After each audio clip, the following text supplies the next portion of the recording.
Good morning. In recognition of Black History Month, the piano music this morning will be spirituals. And spirituals are widely recognized as a musical national treasure.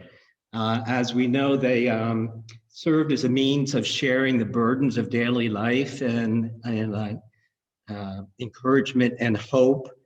And they were profoundly religious at the time. It wasn't until the beginning of 1900s when a man by the name of Harry Burleigh, he was an African-American composer and arranger and a well-known baritone at his time, took the efforts to listen to his mother and his grandmother's arrangements of spirituals. And he arranged them so that they could be performed in recitals and in concerts. So we have his efforts that they are more available and accessible than they might have been at one time. The first one that he is arranged that's well known is Deep River, and that's the prelude for this morning.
Good morning. Thank you, Bruce. Are you muting yourself? Yeah.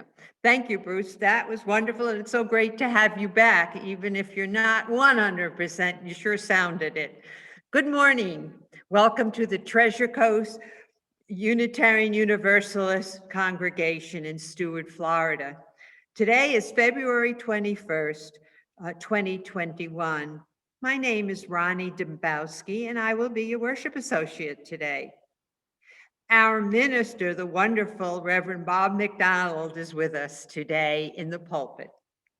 A big thanks to everybody that helped us with the service today. Bruce Ruby, our music director, our Zoom host was wonderful as always, Corina Pelloni, and our backup host, Janet Grote.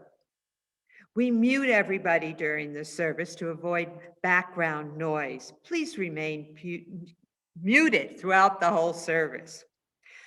On another note, our pledge drive is underway for the fiscal year starting April 1, 2021 through March 31st, 2022. I mention this because some people seem to think we're on a calendar year, but we're not. Please check your mailbox because the pledge package was sent out yesterday. Hopefully, everybody can give a little more generously this year since the COVID-19 crisis has left us in need of additional funds. Thank you in advance for making a pledge. It is much appreciated. We are a welcoming congregation. We welcome people of all gender identities, races, ages, and backgrounds. Thank you for joining us today. The Zoom services are every Sunday at 11 a.m. If you would like to be put on our mailing list or you would like to find out more information about us, please go to our website at tcuuc.org. That is tcuuc.org. There are announcements in our Friday online newsletter and midweek following the sermon. Now Reverend Bob, will light our chalice as I say a few opening words that come from me. As the chalice that unites us is lit, let us think about spreading the glow with people we know and people we meet along our journey in life. Let us share our compassion and our warmth. I have a few little opening words today by Helen Keller. Happiness cannot come from without. It must come from within. It is not what you see and touch or that which others do for us, which makes us happy. It is that which we think and feel and do, first for the other fellow and then for ourselves. Keep your face to the sunshine and you cannot see the shadow. Now Bruce will play our first hymn, 360, verses 1 through 3. Here we have gathered. Zoom is out of sync, so please keep yourselves muted, but sing your hearts out.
Life has its perils, sorrows, and grief.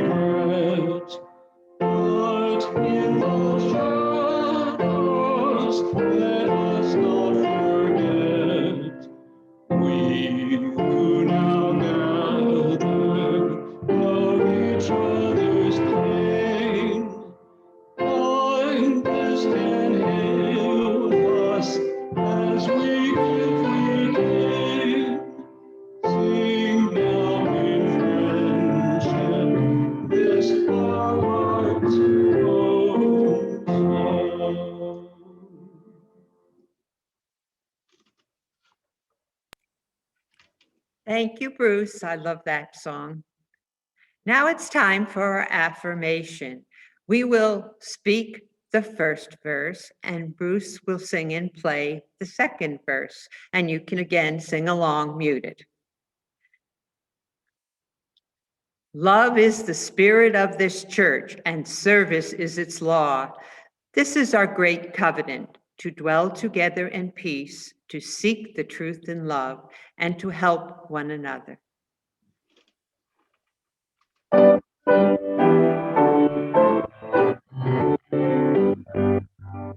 that dwell on the skies, let faith and hope and love arise. Let beauty, truth, and good be sung from every land, on every tongue. Amen.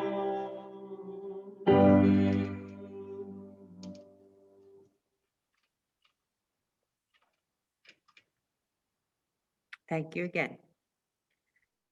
Now it's time for joys and sorrows. There are many joys and sorrows right now in our country and in the world, but we would like everybody to share their joys and sorrows if they would like to. I will move a stone move a stone into our symbolic river to mark each joy and sorrow. Please keep your joys and sorrows brief. Raise your hand to share, and Corina will unmute you to speak. Please mute yourself when you are finished, and Corina will continue to call one person at a time. I have one that I would like to share first. My sorrow is for Texas and other areas that were hit hard and affected by this terrible weather that we've been having. I hope that the people will recover quickly and have heat and lights and water and just everything that we expect. So I'm going to move a few stones for Texas and the other areas that are in trouble. Now, if anybody has a joy or sorrow, please raise your hand.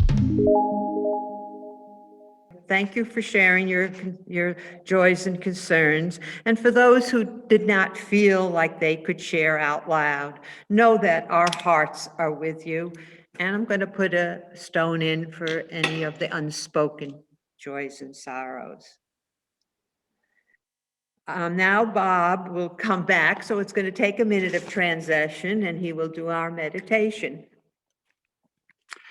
The reading is from the back of the hymnal by Mary Oliver. To live in this world, you must be able to do three things: to love what is mortal, to hold it against your bones, knowing your own life depends on it, and when the time comes to let it go, to let it go. Moments of silence.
unto me, unto me.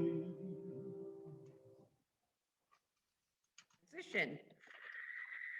The offertory is a standard church practice to invite the congregation, members, and friends to reflect on their love and support of the congregation and the possibility of growing in their giving. We need all of us to grow in our giving. Thank you for helping. It is much appreciated. Contact information is printed in the sharing graphics with an address and an on-giving link. While we're thinking about giving, our music director will play a short piece. Thank you.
The offering is received.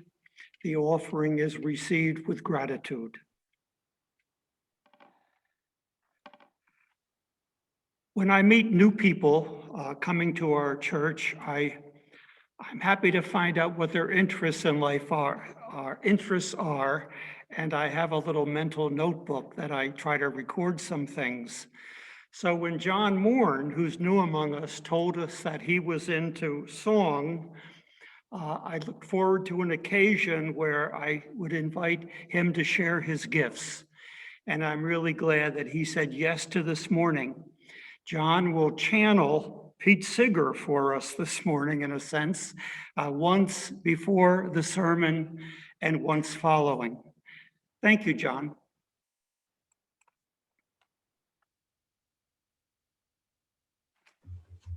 Hi, and I want to thank my sister for coming to the service this morning. She's always been one of my biggest fans. I don't have many, but she's there, and she is not only my sister, but one of my two best friends, along with my wife. And so I'm really, really blessed to have those two in my life. And some of you know that my sister is a Unitarian minister and is currently serving as president and CEO of the Unitarian Universalist Service Committee. So thank you, Mary Catherine, for being here. I'm going to take my headset off now. And hopefully the lyrics can be posted, I'm not sure.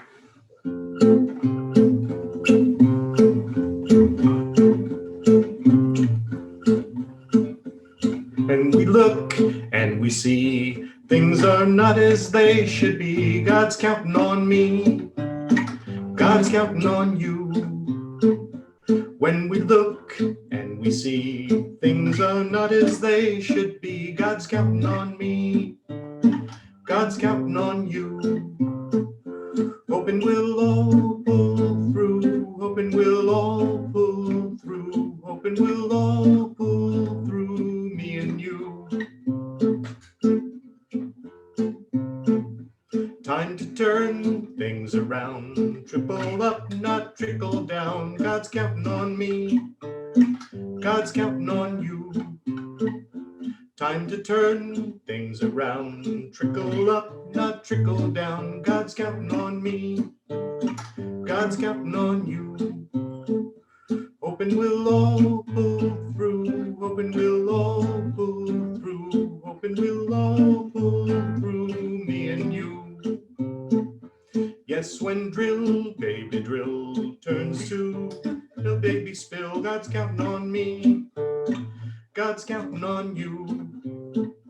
Yes, when drill, baby drill, turns to spill, baby spill, God's counting on me, God's counting on you. Hoping we'll all pull through, hoping we'll all pull through, hoping we'll all pull through, me and you. Don't give up, don't give in, together we shall win, God's counting on me, God's counting on you. Don't give up, don't give in, working together we all shall win, God's counting on you, God's counting on me. Hoping we'll all pull through, hoping we'll all pull through, hoping we'll all pull through, me and you.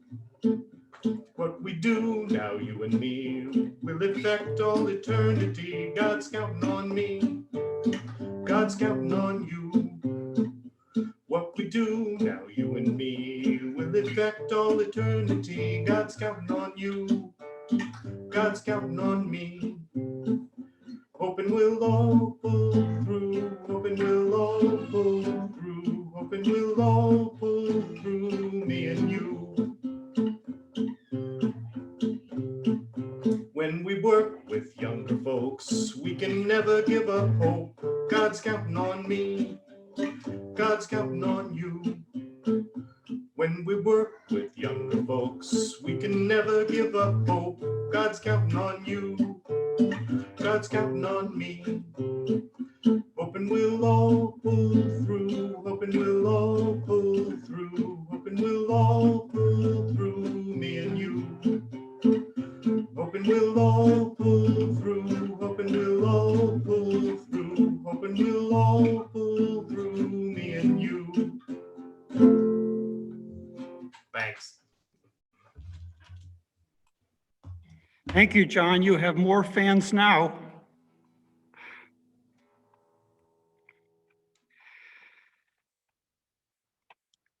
The pulpit of any UU congregation seems like a pretty safe place to bring up one's changing or developing sense of patriotism through the years. I reached draft age in December 1961, my high school senior year. Please don't do the math, I know. I got the card soon after. Somebody on the local draft board classified me as a clergyman.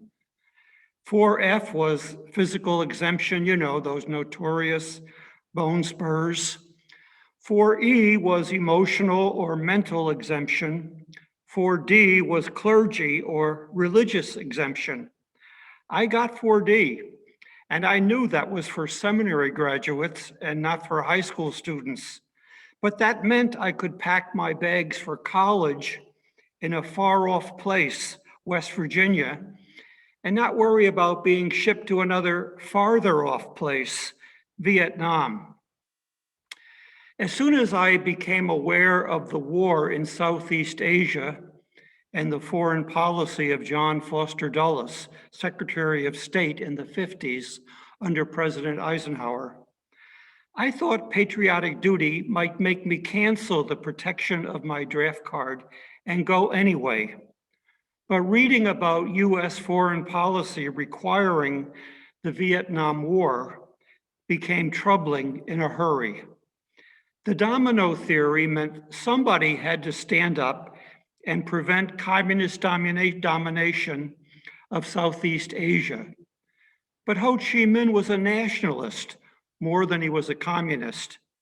Just as Tito in Yugoslavia had been a guerrilla leader for his country against the Nazi invasion, more than a disciple of Soviet domination.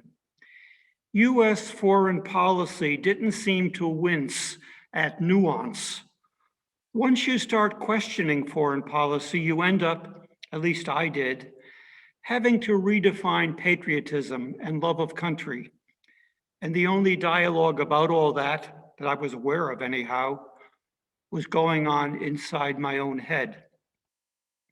I was troubled by the thought that each citizen couldn't pick and choose which war was morally justified. You don't support your government one war at a time. Okay, I approve of that one. I'll go. Pacifists had a long and proud and courageous position, but I couldn't claim that position because I thought World War II was quite necessary, and I would have gone if called, except that I was in diapers. But the Vietnam War was just too troubling in the rationales and lies given, and the number of Americans killed there, and the much greater number of Vietnamese and Cambodians killed there by American forces and bombs and napalm. All that made for an indigestible history on the war front. And Robert McNamara's deathbed confessional did not take the bitterness away. No more my country, right or wrong. For me, it couldn't be all's fair in love and war. UUs have some points of pride when it comes to honesty about America's original sin. We had abolitionists when that position was a pretty small minority voice. John Quincy Adams opposed an agreement in Congress, an agreement not to debate slavery.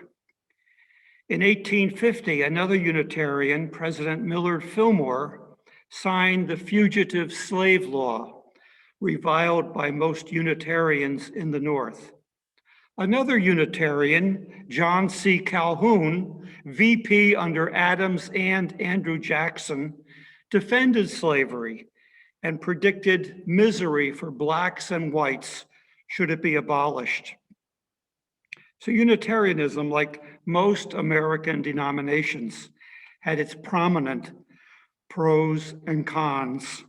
And there is that lore of our Unitarian titans, Emerson and Thoreau, both Unitarian ministers, though Thoreau left his parish never to return and is called the original nun, N-O-N-E, that largest denomination in America today, the nuns. Thoreau was jailed for failure to pay a poll tax, which he claimed supported slavery. Relatives settled the debt against his wishes, and he spent one night there. While there, Emerson visited and asked, "Henry, what are you doing there?" And Thoreau replied, "Waldo, the question is, what are you doing out there?" Black History Month makes us face a history that is troubling in the extreme and right up to the present. The shooting of young Black men by police who say they feel endangered just keeps happening. Like in San Clemente, a homeless Black man was stopped and confronted for jaywalking. This happened, I think, last September, but the videos from witnesses' cell phones just came out. The police thought he had grabbed one of their guns. Kurt Reinhold, 40, was shot and killed after being stopped for jaywalking. With all that has happened requiring the Black Lives Matter movement, how can it keep happening? And how can we stop it? Truth be told, we all learned early on that not much truth was told about race in our United States. PBS has been the source of troubling truth for a long time, at least since Roots and Ken Burns' expose documentary on the Reconstruction period after the Civil War. Now, Reconstruction sounds like a good thing, as in rebuilding something after something bad was surgically removed. But historically, it wasn't a good thing for newly freed slaves who were rounded up in prison work gangs. This past week or two, PBS served up historical portraits to remind us how far we haven't come in all matters race, in case we needed or were open to such reminders. The first was the replaying of Return to T-Town, the white massacre of Black people and Black homes and Black businesses in Tulsa almost exactly a century ago. A proud community, Greenwood, within Tulsa, a place of Black homes and businesses. One wise survivor sadly reflected at the end, we were better off living in segregation. We had our own places and pride, and no whites only this and that. 2 years later, incidentally, Florida had its own white massacre of a Black community, Rosewood, 1923. The second serving on PBS for me was the replay of the Freedom Summer 1964, about all those students who bused to Mississippi to help register votes, losing 3, Goodwin, Cheney, and Schwerner, to the white hate there. This was 1964, leading to the voting rights legislation of 1965.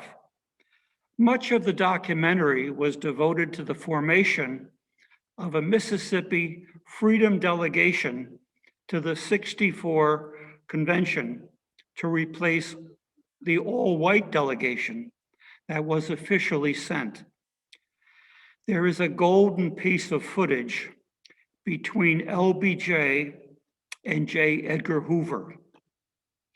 Hoover, of course, says that the widow of one of the 3 men killed in Mississippi was, of course, a communist. We would hear that song forever. But the key comment for me was LBJ noting why all the Black delegation couldn't be seated, just 2 out of the 50. LBJ said, if Black people start to take power, do you know the white fury that will be unleashed? 1964, and all these years later, we have seen the white fury. There is a movie out now peeling back the curtain on the FBI and the Black Power leaders. I grew up watching and loving Mr. Clean. Ephraim Zimbalist Jr. played the director. I think he was. But was that real? Hoover put bugs in Dr. King's motel rooms as if anything caught in a private moment could tarnish the truth of his arc of history. And this new movie, Judas and the Black Messiah, shows the FBI use of informers to stem and to quelch the rise of Black power. The history of this great nation is a cornucopia of wonders and shame. Who wasn't on their feet high-fiving at that Mars landing this week to think that while so much of our government dysfunctioned for years, so much of our government messed things up that now we're suffering with and hopefully getting through. While that was happening or not happening, science got that Mars landing just right.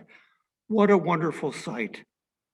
But we are on Earth and need to know more about what we have done or what was done in our name and what we can do to amend. The early settlers to this continent and even the founding foresightful fathers and mothers took a land that was not unoccupied and not theirs for the taking, but superior weaponry made might right. Maybe someday a Red Lives Matter movement will address that. So we are a nation of immigrants. My grandmother on my father's side came over from Scotland. I didn't know her because I didn't know him, I've told you that my young mother discovered he had more Scotch than Scot in him and threw him out when I was 1. How many generations back did your ancestors emigrate to America? I lived in New Canaan, Connecticut for a while, a community with an attitude. Their paper or realtor posted the logo, "The Stop Just Before Heaven." Being the minister there brought the perk of a country club membership.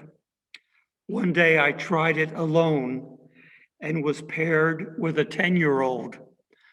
Talk about a humiliating experience. It wasn't his first day. I say to him, "My name's Bob, what's yours?" "Carter," he says. "Oh, Carter, were you named after an American president?"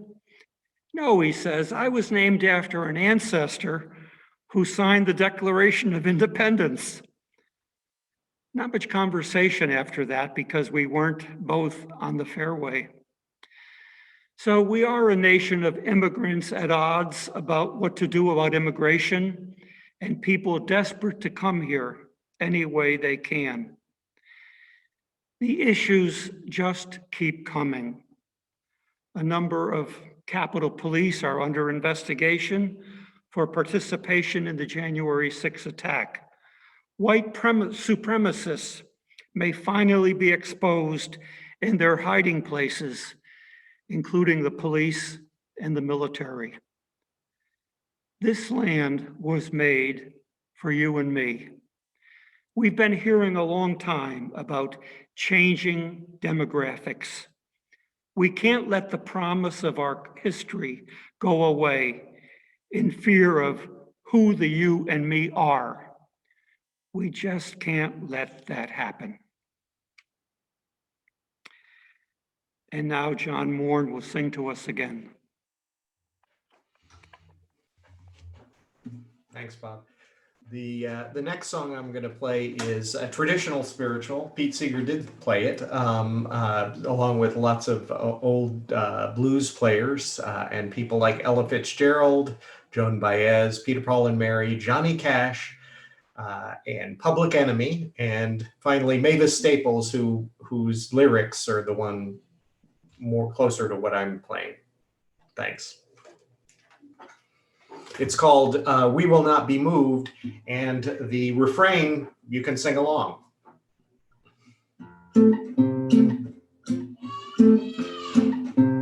I don't know if you can hear a baby yelling in the background.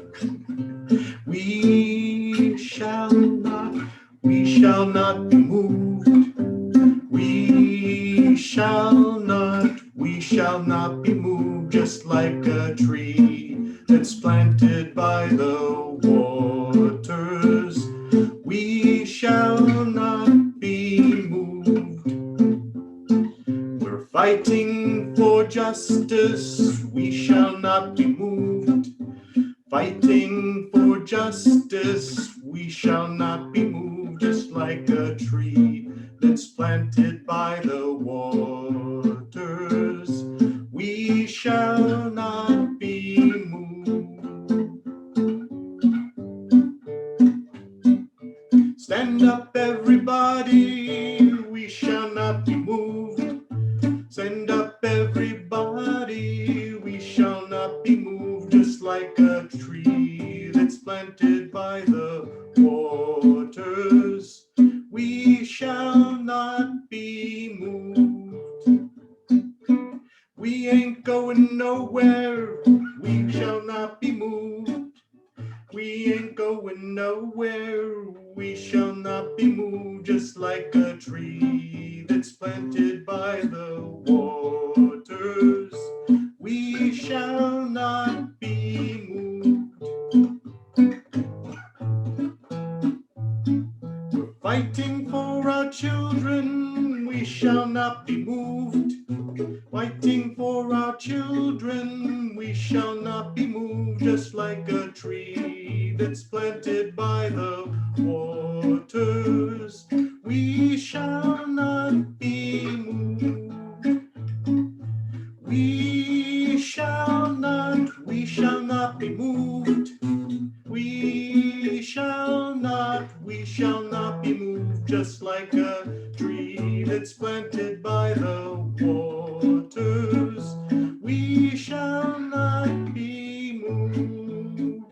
just like a tree that's planted by the waters. We shall not be moved. Thank you, John.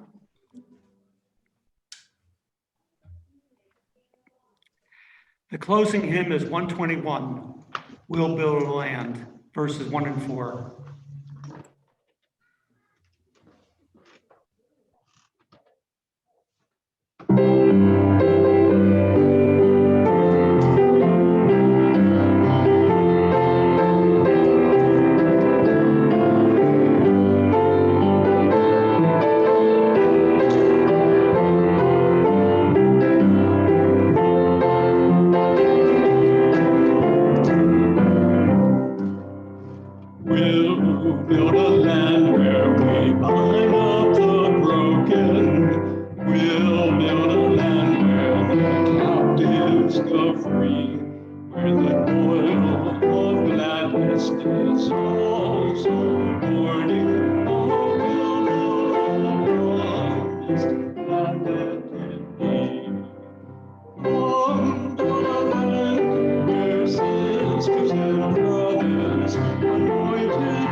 Ronnie will extinguish the chalice during these closing words.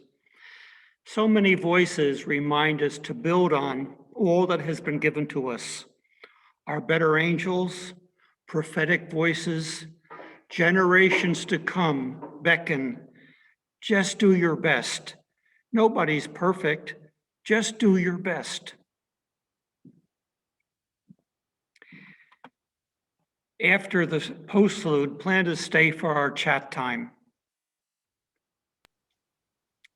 Thank you, Bruce. While most spirituals were conceived in the South, some were written by free African Americans in the North. And My Lord, What a Morning is probably one of those. It was made famous by the great contralto Marian Anderson, and it is also the name of her autobiography that was written in 1956. My Lord, What a Morning.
Wow, thank you, Bruce.